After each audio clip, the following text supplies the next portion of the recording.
तो अभी मैं IIT JEE एडवांस 2023 जो आज का जो पेपर हुआ है ना, उसका सेकंड पेपर मेमोरी बेस्ड एक प्रॉब्लम मुझे मिला है, वो मैं डिस्कस कर रहा हूँ। ये पैराग्राफ बेस्ड प्रॉब्लम है।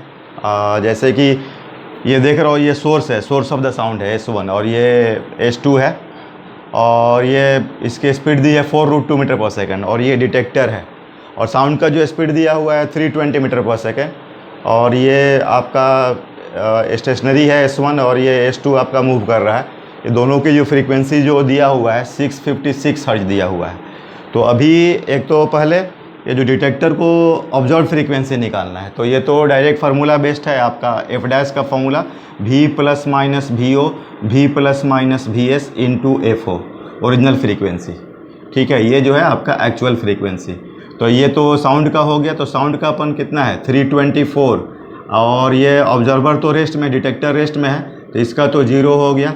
ये 324 और ये तो मूव कर रहा है इधर, तो एक्चुअली दूर जा रहा है, तो घटेगा तो यहाँ प्लस साइन रहेगा क्योंकि ओवरऑल फ्रीक्वेंसी कम होगी।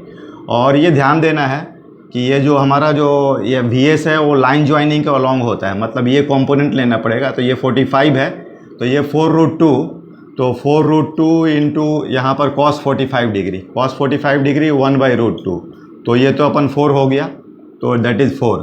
तो और into original frequency 656 hertz. Okay, तो 324 F dash is equal to and ये आपका 328 और इंटू 656, तो ये आपका 328 मतलब 2 से कट जाएगा, तो 4 2 जा 8, 2 2 जा 4, 3 तो 648 हर्ट्ज। तो ये तो नॉर्मल जैसा प्रॉब्लम लग रहा है, बस इसमें ये आपका कंपोनेंट्स ध्यान देना है। ये तो एकदम बिल्कुल लाइन टू लाइन में रहेगा तब ये लगेगा, और नहीं तो ये जैसे कि आपका VS है तो ये VS cos 45 डिग्री, ये जो है आपका VS cos 45 डिग्री। ओके, तो ये एक प्रॉब्लम हो गया। एक और भी एक प्रॉब्लम है, वो भी देखते हैं। ये वाली प्रॉब्लम मैंने यहाँ पर लिखा है, तो इसको हम लोग समझते हैं कि ये पैराग्राफ बेस्ड प्रॉब्लम था। ठीक है, और इसमें जो दिया हुआ है ना, ये S1 आ रहा है नीचे और S2 जा रहा है इधर, इन दोनों का बिट फ्रीक्वेंसी पता करना है। मतलब जो दोनों का फ्रीक्वेंसी ऑब्जर्व करेगा डिटेक्टर, तो उसको कितना का बिट मिलेगा उसमें ध्यान देना है। तो देखिए, ये तो आपको पता है कि ये P है और ये एकदम बिल्कुल 90 डिग्री पर, तो इसका कोई भी कंपोनेंट यहाँ तो रियलाइज नहीं कर रहा है ना। तो इसलिए आपका अगर S2 FS2 डैश जो होगा वो आपका जो फ्रीक्वेंसी था 656 हर्ट्ज, ठीक है, वही रह जाएगा जो ओरिजिनल फ्रीक्वेंसी। ठीक है ना।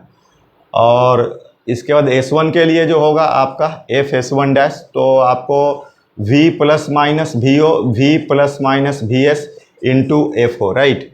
तो V तो हो गया आपका 324 दिया हुआ है और VO जो ऑब्जर्वर है तो रेस्ट में है तो प्लस 0, और सोर्स अंदर की तरफ आ रहा है तो बढ़ेगा, तो 324 माइनस 4 इंटू 656। ठीक है, तो ये आपका 324 और 320 और इंटू 656, तो ये हो गया आपका मतलब ये FS1 dash, right, FS1 dash. तो बिट फ्रीक्वेंसी, तो मतलब बिट फ्रीक्वेंसी जो होगा ये mod of F2 minus F1।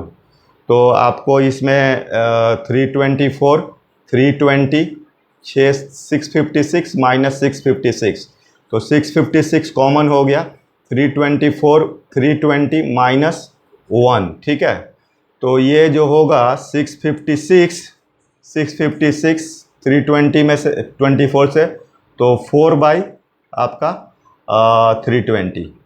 ठीक है, 4 बाई 320, तो 4 से 4